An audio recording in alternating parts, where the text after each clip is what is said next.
I'm Marlene Whitaker, 67 years old, and I always believed that love meant loyalty. That Christmas morning, I showed up with a bag of cookies and a warm smile, thinking maybe this year would feel different.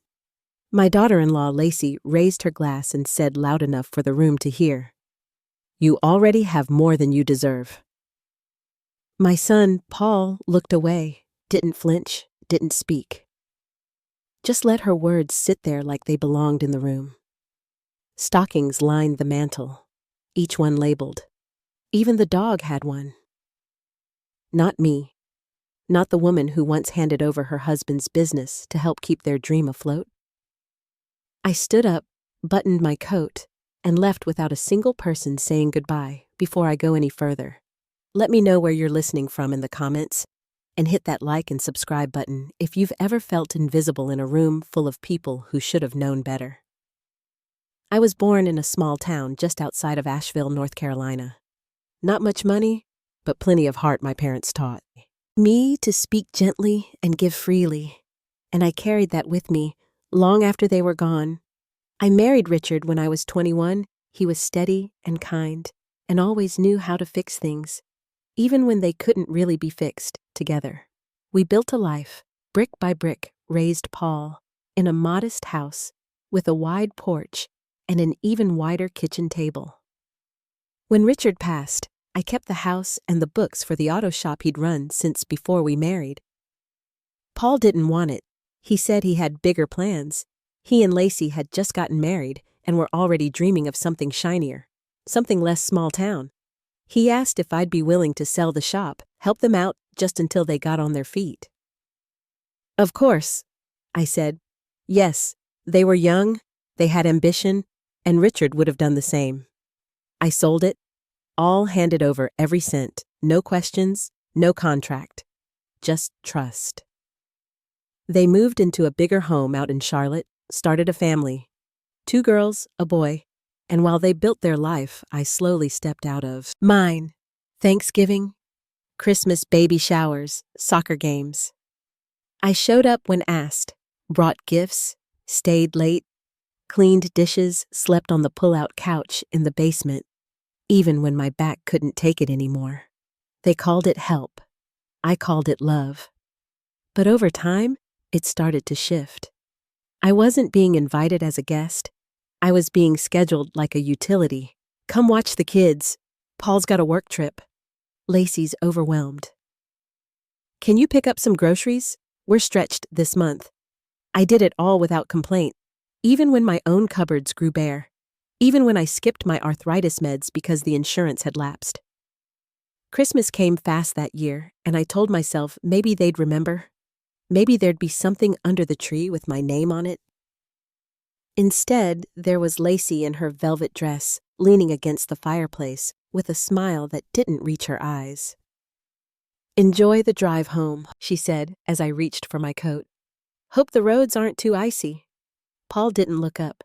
The kids didn't notice, and the cookies I'd brought sat unopened on the kitchen counter. I didn't cry.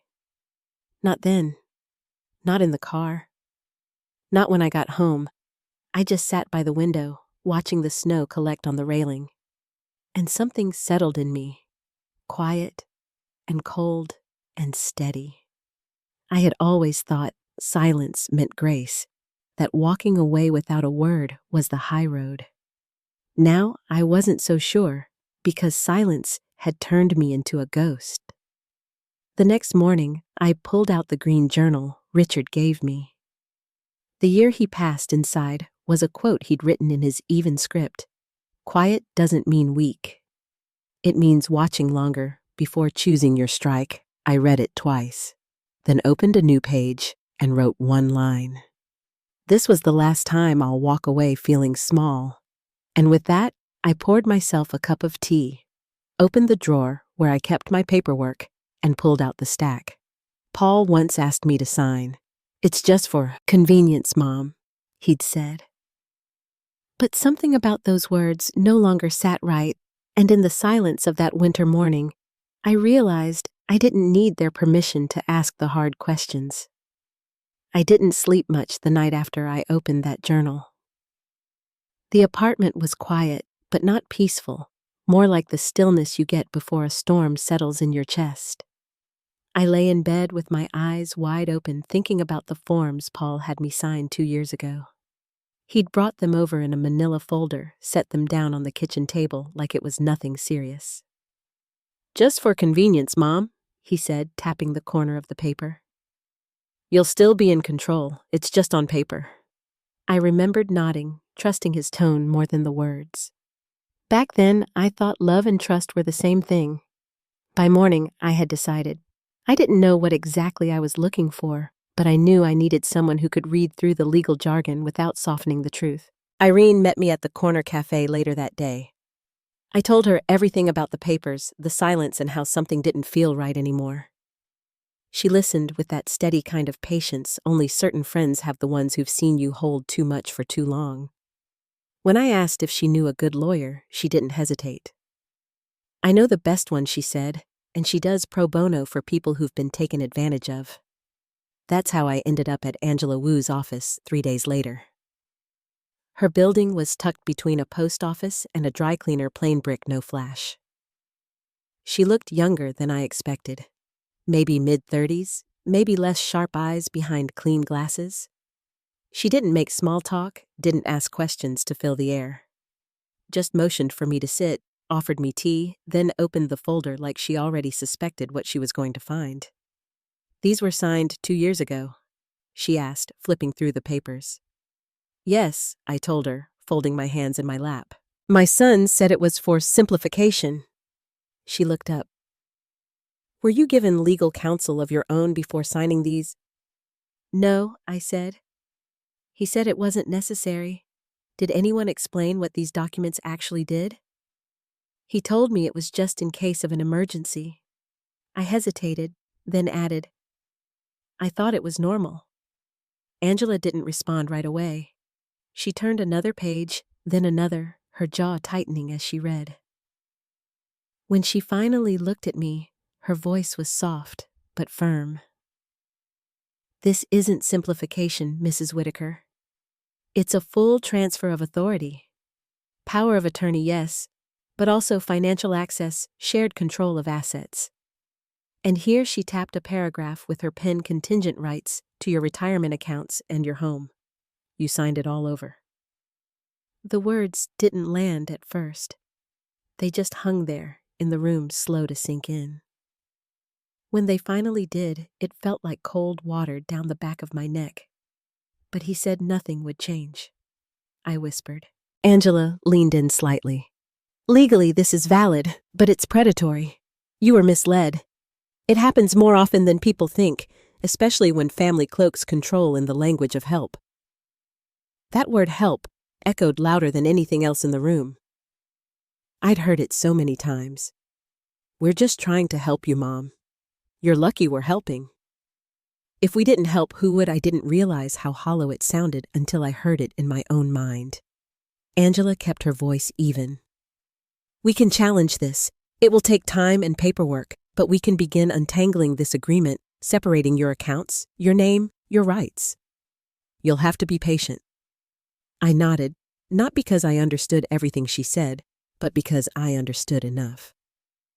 When I left her office, she handed me a checklist, a simple sheet of paper with tasks in bold: "Open new bank account, redirect pension, notify utilities, secure mail delivery." At the bottom, she'd written in pen, "Start here. This is how you take your name back." The phrase stuck with me all the way home. I said it out loud in the car once just to hear how it sounded. Taking my name back. I spent the next morning gathering things: birth certificate, photo ID, proof of residence. I stood in line at the bank behind a man in a ball cap and a young mother with a toddler on her hip. When it was finally my turn, I explained to the woman behind the counter what I needed. She was kind, but cautious. "You understand, this will change how your deposits are processed?" she asked. "That's the idea," I told her. "Would you like to list a secondary account holder?" I shook my head. "Not anymore." By noon, I had a new account in my name and a temporary debit card in my wallet. I walked out of that bank with the first real proof in years that I still had a name that belonged to me. Nobody saw it, but something inside me straightened. It wasn't loud, just steady. I walked over to the cafe where Irene and I usually sat after church. She was already there, her scarf draped over the back of her chair. I told her what I'd done. She didn't clap or cry, just poured me tea and said, "That's good." "I feel guilty," I admitted, and angry, and relieved, all at the same time. She looked at me carefully. "You gave them everything, and they took more. You're allowed to feel all of it." I nodded, but it didn't settle. Not yet. That evening I was folding laundry when a message popped up from an old friend at church. "Have you seen what Lacey posted?" I hadn't. But I looked. Right there on her page, just beneath a photo of their new kitchen backsplash and a brunch mimosa, she'd written, "Taking care of the elderly isn't a blessing. It's a burden no one warns you about." Gratitude would be nice once in a while. No name, no mention. But everyone who knew us would know who she meant. For 5 full minutes, I stared at the screen, frozen. Then I remembered something. I didn't belong to them anymore. I didn't owe them the silence they used like a shield. I closed the app, placed my phone face down, and opened my journal. The words came easily, like they'd been waiting. I am not returning to be anyone's burden.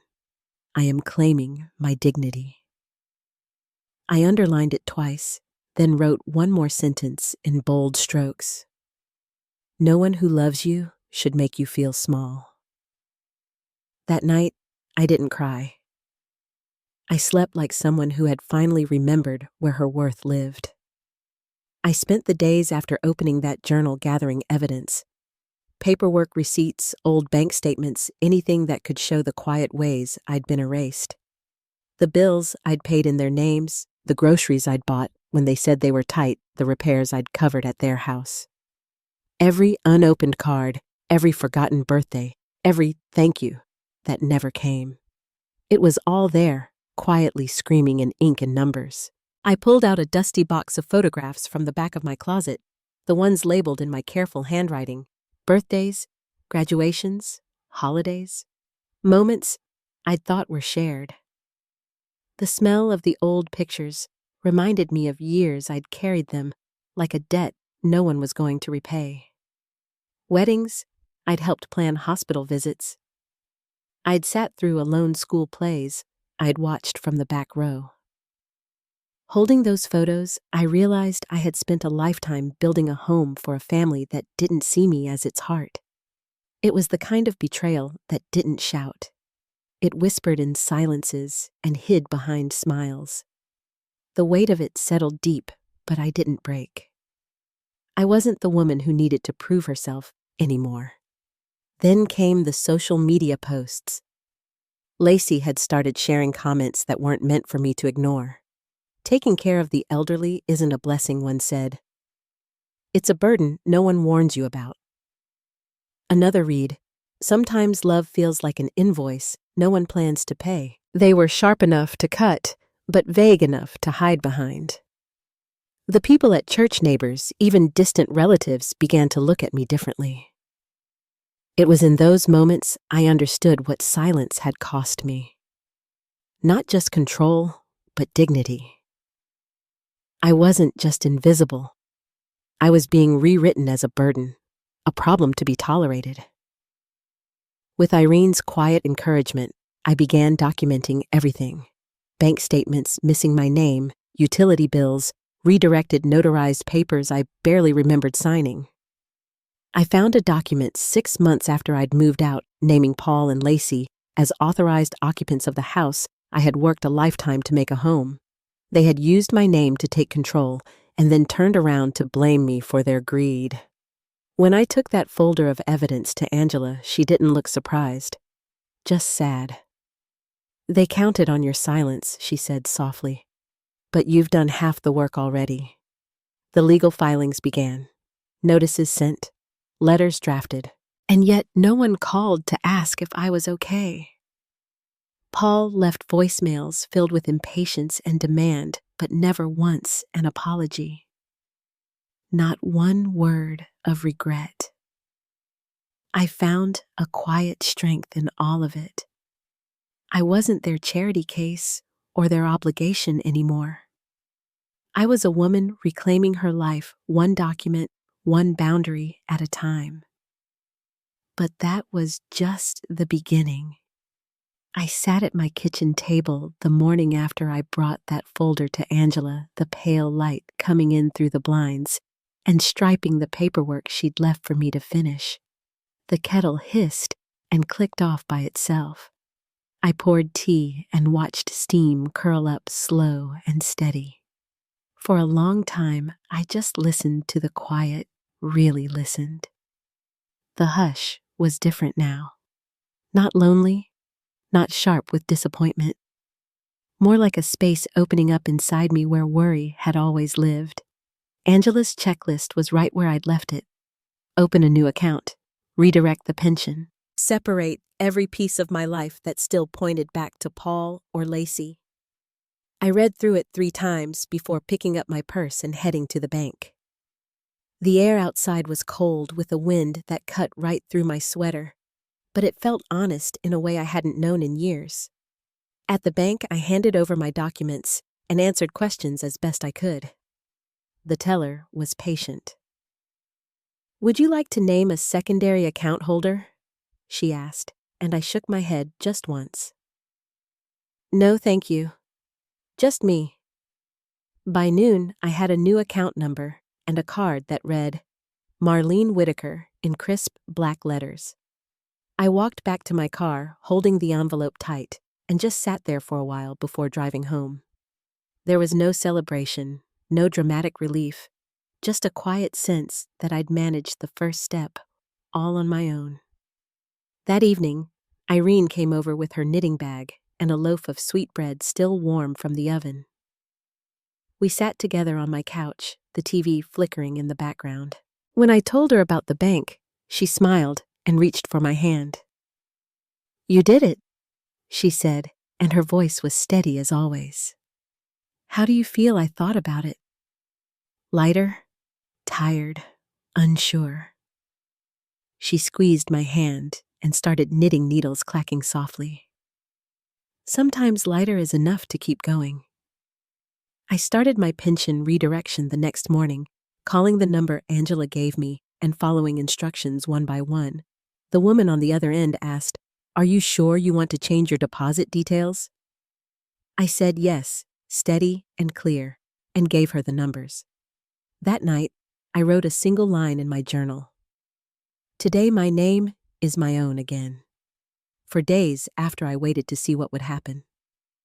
Paul called twice, but I let the phone ring. Lacey sent a short email all business asking if I'd be coming to Emily's birthday party. I read it twice before closing my laptop. No apology, no question about how I was doing, just logistics and expectation. At the library, I shelved paperbacks and sorted returns, my hands busy, but my mind sharper than it had been in years. The small routines felt good. Tea in the staff lounge, the hum of the copy machine, my name on the schedule in neat black ink. For once, the hours belonged to me. One afternoon, Irene met me after my shift with a surprise. "Let's walk by the river," she said, so we bundled up and made our way down to the park. The trees were bare, and the air smelled faintly of wood smoke from somewhere up the hill. We walked in comfortable silence. Finally, I said, "I don't want to go back. Not ever." She nodded, her breath white in the air. "You don't have to." That night, I opened the green journal Richard had given me. I read his handwriting again. Quiet doesn't mean weak. And underneath, I wrote, "This time, silence is my shield, not my prison." I set the journal down and made a decision. No more waiting for permission. No more swallowing my words to keep the peace. When Sunday came, I didn't go to church. I didn't make a casserole or bring cookies. Instead, I drove to the notary's office with the paperwork Angela had prepared.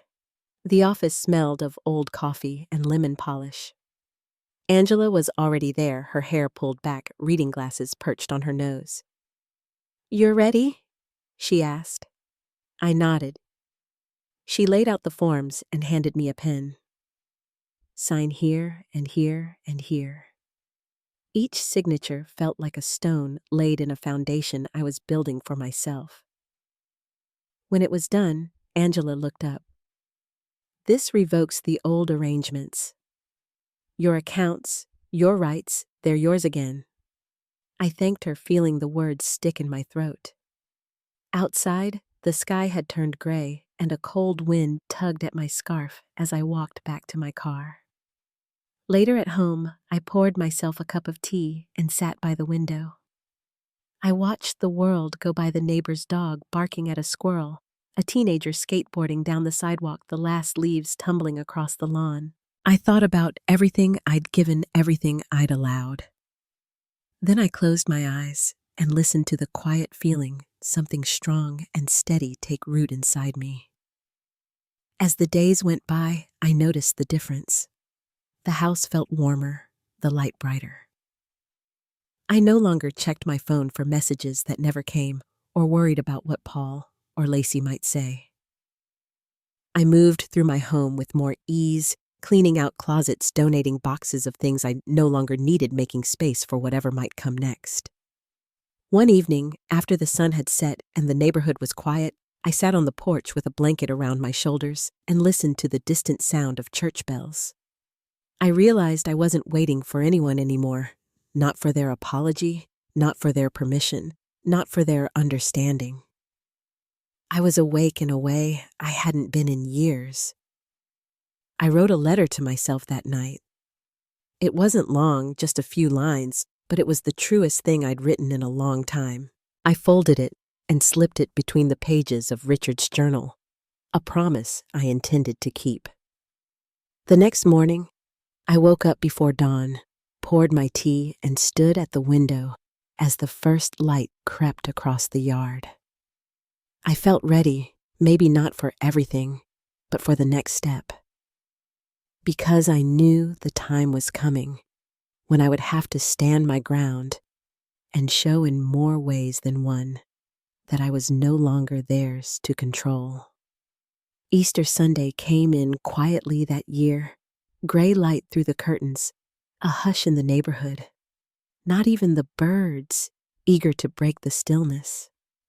I stood by my kitchen counter with a thick envelope resting beside a mug of tea, my hands steady as I checked each document one last time.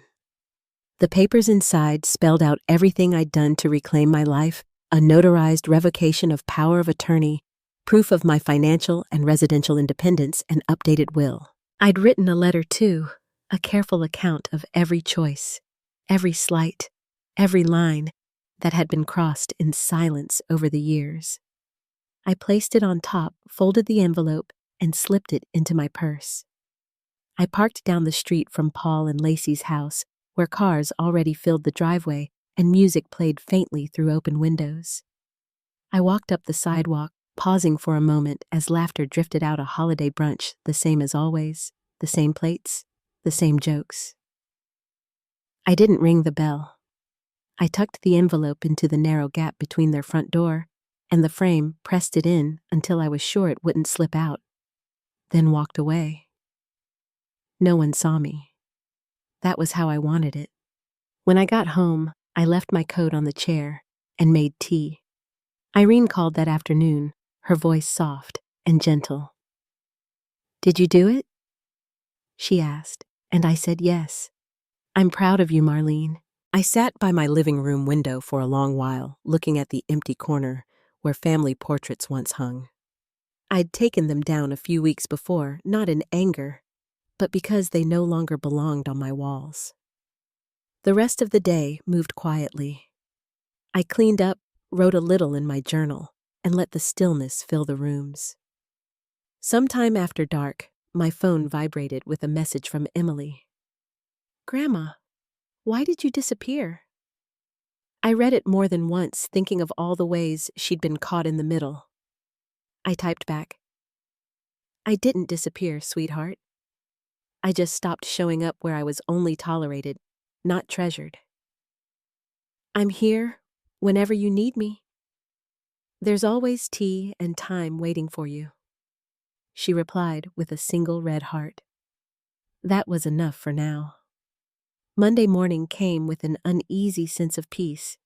I made breakfast, took a slow walk around the block, and waited to see what would happen next. Paul didn't call. Lacey didn't write. No word came from anyone in the family, though I knew they'd found the envelope by then. The silence felt new, not cold, just finished. It was 2 days later at the library when I heard Paul before I saw him. The doors swung open hard, and he stood in the middle of the aisle, face tight, jaw clenched. "You need to undo this insanity," he said, voice louder than necessary, waving the letter at me. I set down the book I'd been shelving and looked at him. "Which part, Paul?"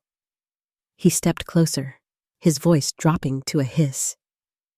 "You're punishing us. You made Lacey cry." I didn't answer right away. I watched the way his hand shook, the way he wouldn't meet my eyes. If Lacey's upset, maybe it's because she knows I meant every word. His mouth pressed into a thin line. "You're making us look like villains." I shook my head. "You acted like villains. I just stopped pretending otherwise." Other people in the library kept their heads down, but the silence grew heavy between us. Paul took another step closer, voice rough. "We took care of you, included you. Now you want to throw us away?" I kept my arms folded, my voice steady. "I gave you everything. My savings, my trust, my home. You took it all and called it love. Now I'm taking back what's mine." He stared at me as if seeing someone he didn't recognize. I waited, letting the moment settle, then quietly said, "I am not your dependent, Paul. I am not your guilt or your legacy. I'm done." He stood there, shoulders slumped, and for once he had nothing left to say. Later, when I went to clock out for the day, one of the younger librarians slipped me a note. "You're stronger than you think," it read. I folded it and put it in my pocket, feeling the truth of it with every step. That night, Irene came over for supper. We didn't talk much about what happened. She poured tea and we sat by the window, watching the moon come up over the rooftops. When she finally spoke, it was just to say, "You seem lighter." I nodded. I let go. She asked, "Of them?" I thought about it, of needing them to care. The days that followed were quiet but full. I kept busy at the library, met Irene for walks, found peace in the routines that belonged to me alone. Lacey's posts kept coming veiled and barbed, but I didn't look. I had said everything I needed to say. For the first time, the silence between us was mine, not theirs. I felt the change most in the little things, the way my hands stopped trembling when I paid bills in my own name, the way I opened my closet and saw space instead of clutter. I made a list one morning, simple things like buy fresh tulips for the table, call the electrician, bake a pie, just because. With every small act, I built a life that didn't lean on their approval or collapse under their absence. I didn't know what Paul or Lacey would do next. I only knew I was ready for whatever came. I'd found my footing, and this time I wasn't letting go. The first few days after Easter passed in an uneasy quiet. I filled my time with chores, laundry, folded cabinets, organized garden beds, swept clean of winter. At the library, I shelved books and answered questions, grateful for the steady hum of everyday routine. Irene called every evening, sometimes just to talk about her tomato plants, sometimes to say nothing at all. I let the silence sit with me warm and unhurried, but I knew it wouldn't last. By the end of that week, the noise arrived first as a ripple, then a wave. Lacey's social media grew crowded with long posts about family division, carefully worded so no one could name names, but clear enough for those who knew us. Phrases like rewriting the past and some people just want attention floated through comments, followed by photos of happy brunches and family smiles. My phone buzzed with messages from old church friends, the tone shifting from concern to cautious distance. One email from the church secretary arrived late at night. Paul and Lacey were worried about me. Did I need someone to check in? Was I well? I didn't answer. I knew what they were doing. The next morning, a letter arrived in my mailbox, official legal, typed in language that felt colder than any winter wind. Paul and Lacey had hired an attorney requesting family mediation, voicing concerns about my choices, about my influence on Emily, about the state of my mind. The words stung, but only for a moment. I took the letter to Angela, who read it twice before setting it aside. Desperation, she said. You've done everything legally. They're trying to rattle you. I'll respond. I trusted her. That night, I sat with my paperwork spread out in front of me, going over every decision, every signed line. I'd made mistakes before, but not this time.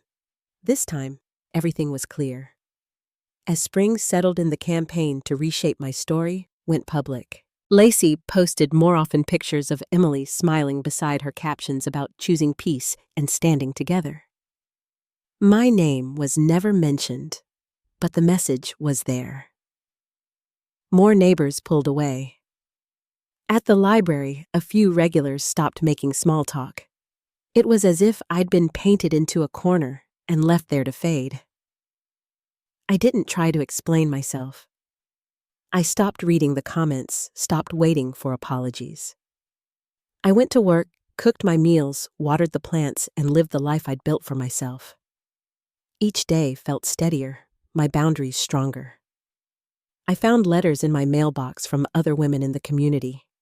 Some sent short notes. I see you. You're not alone. One woman brought me a jar of homemade jam and a card that read, "They only miss you when they can't use you." I tucked it in my journal and smiled. The local paper ran a series called Second Act Women's Stories about women finding new strength after loss or betrayal. A young reporter named Claire came to my apartment. She listened as I told her the truth calmly, steadily. No tears or dramatics. She asked if I wanted to do a short video interview, just a few minutes, no names given. I agreed. The interview aired the following week. I sat on my sofa with a cup of tea watching myself on the screen. My voice steady as I said, sometimes families don't want to hear quiet strength. But quiet is where I found mine. After the video, the silence from my family grew louder, but other voices started to fill the gaps. Letters, emails, a knock on the door from an old friend who just wanted to share a cup of coffee and a gentle word. The church that had once watched from a distance began to look at me with new eyes. Even Irene, never one for praise, squeezed my hand at dinner and said, "You gave yourself a new name, Marlene. That's what they can't stand." Emily reached out the next evening. Her message was simple. "I love you. I see what's happening. I want to come over." She arrived with her hair pulled back and her eyes full of questions, but she didn't hesitate as she walked in the door. We sat at the table drinking cocoa and sharing stories. She told me how hard it had been to live in a house where peace depended on pretending. "I want to see what real looks like," she said quietly, "and I think it's here." I squeezed her hand. For the first time in months, hope didn't feel fragile. Word spread that Emily was spending more time with me, and the stories from Paul and Lacey only got louder. They said I was manipulative, unstable, even selfish. Angela handled the responses calm, factual, firm. Each accusation made their intentions clearer to everyone else. I kept living my quiet life. Each morning, I woke up, opened the curtains, and let the light in, ready for whatever the next day would bring. The smear campaign didn't bring me down. If anything, it made my roots sink deeper. I knew what was true, and so did the people who mattered most. The next part of this story wasn't about defending myself. It was about showing Emily and myself what it meant to stand strong in the storm. Emily arrived on a Thursday evening, her steps slow but determined, as she came up the walk with a duffel bag slung over one shoulder. When I opened the door, she didn't say anything at first, just looked at me searching for some answer in my face. I stepped aside and she walked into the apartment, glancing around at the living room as if trying to remember what it used to feel like when she was a little girl curled up on the rug. She set her bag down quietly, still holding on to the strap. "Dad said you'd try to turn me against them," she said after a moment. "He said you'd make me believe things that weren't true." I kept my voice gentle. "Is that what you believe, Emily?" She shook her head. "No, I just want to be somewhere I can breathe." I led her to the kitchen, poured her a cup of tea, and sat with her in the warm yellow light while she wrapped both hands around the mug. We didn't talk about the rest of the family that first night. Instead, we made soup and grilled cheese, and she helped me wash the dishes. She found the old photo on the fridge, her as a baby me, holding her, both of us, so much younger. She traced the outline of our faces on the glass and said, "I don't remember this day. I wish I did." I smiled. "You never wanted to be put down, so I just held you until you fell asleep." She looked at me, then eyes full of questions, and maybe a little relief. After dinner, we sat on the couch, legs tucked up beneath us, sipping tea in mismatched cups. Emily told me how she'd watched the video from the second act women's story, how a friend at school recognized my voice and sent her the link. "It didn't sound like the story Dad and Lacey have been telling," she said quietly. It sounded like the truth. I listened as she shared what it felt like to grow up in a house where silence was the cost of peace, and how tired she was of pretending. I reached over and squeezed her hand, letting her know she was safe here, no matter what. We settled into a new kind of routine. In the mornings, she'd make coffee, and I'd sit at the table and read the paper. She started helping with the garden out back, kneeling in the dirt beside me, sleeves pushed up and hair tied back.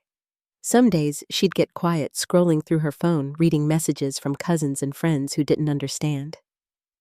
"They're saying you brainwashed me," she told me one afternoon, her voice flat but her eyes anxious.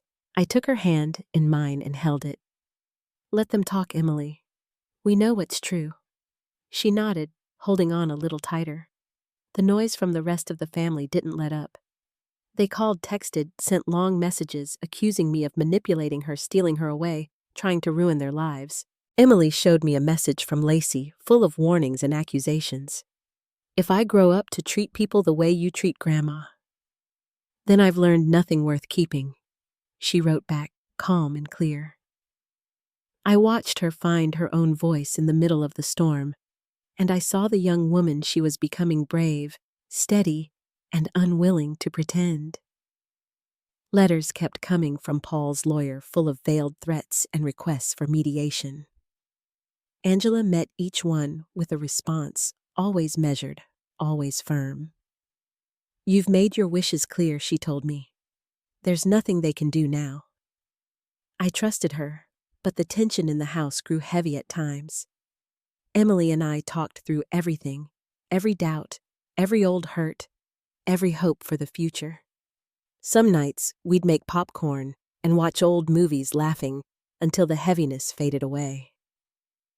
I realized as the weeks passed that Emily hadn't come to rescue me. She'd come because she was ready to see things for what they were, to start her own life on her own terms. I gave her space to figure it out, and she gave me a kind of quiet companionship I hadn't known in years. Together, we planted zinnias along the fence line and hung fresh curtains in her room. We built something simple and honest, free from the old rules. The world outside tried to rewrite our story, but inside this little apartment, we knew what was real. Emily chose to stay, and in doing so, she chose the truth. The next part, I knew, would be about standing firm, no matter what storm the outside world tried to send through our door. It was early summer when the last confrontation came. I was shelving a stack of biographies at the library, the kind of quiet afternoon where every sound seems to linger a little longer. I heard the doors open heavier than usual and looked up to see Paul standing there. He looked older than I remembered, shoulders bent, eyes tired. He walked up to the desk, trying to muster the same authority he'd always carried, but it wasn't there anymore. "Mom," he said, and there was no warmth in his voice, just an old ache that neither of us tried to hide. "Let's talk. Just us." I set my book down, feeling the weight of the years between us, and met his gaze. "I've already said what I needed to say, Paul." His smile flickered brittle and uncertain. "You just throw your family away like this?" I shook my head, gentle but firm. "No." I stopped handing myself over to people who never knew how to care for what was given. He looked around as if the world might pause long enough for him to find the right words. "You've changed." I nodded, not out of spite, just quiet acceptance. No, Paul. I finally remembered who I was before I started giving away all my peace. He hesitated, then stepped back, the truth of it settling between us. He turned and walked out the doors, and for the first time I felt no sting, just a calm sense that something long held had finally been set down. That night, the house was quiet. Emily came home from work, set her bag down, and sat with me on the porch as the sun faded behind the maples. We watched the sky go soft and dark, sipped our tea, and listened to the sounds of the neighborhood children's laughter, the hum of cicadas, the gentle creak of the swing. Emily leaned her head on my shoulder. "I'm glad you stood your ground," she whispered. I reached over and squeezed her hand, grateful for the simple truth of her presence. Looking back, I saw the path as clearly as if it were laid out in stones, each choice, each boundary, each quiet act of self-respect leading me here. The greatest justice wasn't in seeing those who hurt me brought low. It was in reclaiming my own dignity and showing Emily what it means to choose yourself even when it's hard. I learned that real kindness is not letting people walk on you, that real strength is sometimes silent, and that sometimes freedom isn't loud at all. It's just the deep, steady peace of knowing your name still belongs to you. I went to bed that night with the window open, a soft summer breeze curling through the curtains. For the first time in years, I didn't miss anyone who let me walk away. I thought about Richard, about the home we built, and how the best parts of love are the ones that make you whole. I carried that with me as I closed my eyes, grateful, steady, unafraid. Thank you for listening to my story. If you found something true in it, I hope you'll share it with someone who might need the reminder. And if you'd like to hear more stories like mine, I'd love to have you join me next time. Until then, take care of yourself, and never forget that your voice and your peace are worth protecting.